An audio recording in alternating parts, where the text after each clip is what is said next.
Nous arrivons à l'étape finale d'une vente immobilière, la signature de l'acte authentique chez le notaire. C'est à ce moment que la vente devient définitive et que le transfert de propriété s'opère officiellement. Déjà, que s'est-il passé en amont? Avant la signature, le notaire, qui est le garant de la sécurité juridique de la transaction, vérifie un grand nombre d'éléments. C'est notamment le délai de rétractation, est-ce qu'il s'est bien écoulé? Il va vérifier le financement et l'origine des fonds, l'absence ou non d'hypothèque, l'exercice ou non du droit de préemption par la commune. Sachez d'ailleurs que la mairie a 2 mois pour se manifester. Il va également vérifier la régularité des servitudes et les autorisations d'urbanisme, la conformité des diagnostics et du dossier vendeur, et enfin, le notaire va vérifier si les conditions suspensives ont été levées. En un mot, il s'assure que tout est conforme à la loi, que la vente peut se réaliser et convoque les parties à la signature de l'acte authentique. À ce stade, une dernière visite juste avant la signature est conseillée pour vérifier l'état du bien et relever les compteurs. Comment se déroule une signature? Le jour de la signature, toutes les parties se retrouvent chez le notaire.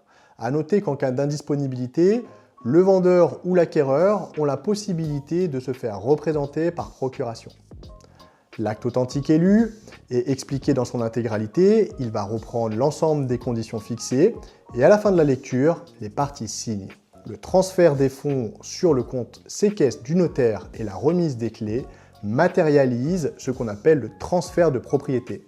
L'acquéreur devient officiellement propriétaire du bien et il assume à compter de cette date les droits, mais aussi les obligations, comme les charges et taxes qui y sont attachées.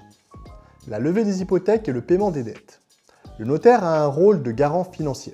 S'il existe une hypothèque sur le bien, il s'assure de sa levée en utilisant le prix de vente pour rembourser la banque. Il règle également les dettes et frais annexes à la vente, comme les charges de copropriété, les taxes et les factures des intermédiaires.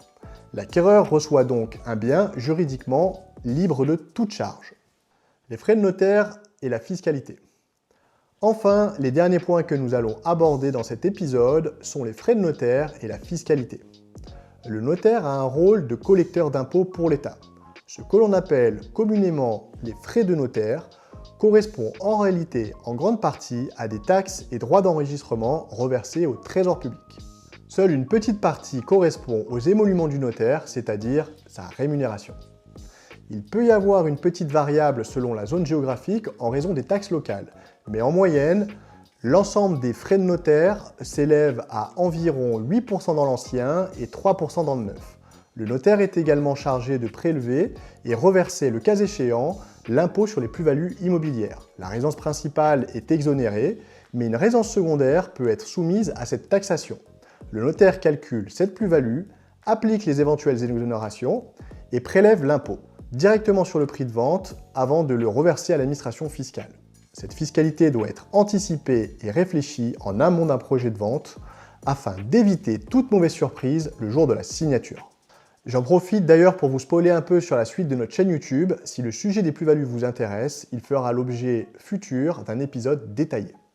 Et voilà, nous en avons terminé avec cet épisode sur l'acte authentique qui marque la fin du parcours classique d'une vente immobilière dans l'ancien. Mais n'oubliez pas que chaque projet est unique. Typologie du bien, organisation familiale, fiscalité, réglementation locale, autant de situations particulières qui demandent une analyse fine, donc n'hésitez pas à prendre conseil pour être bien accompagné. Merci beaucoup pour votre écoute et je vous dis à très bientôt.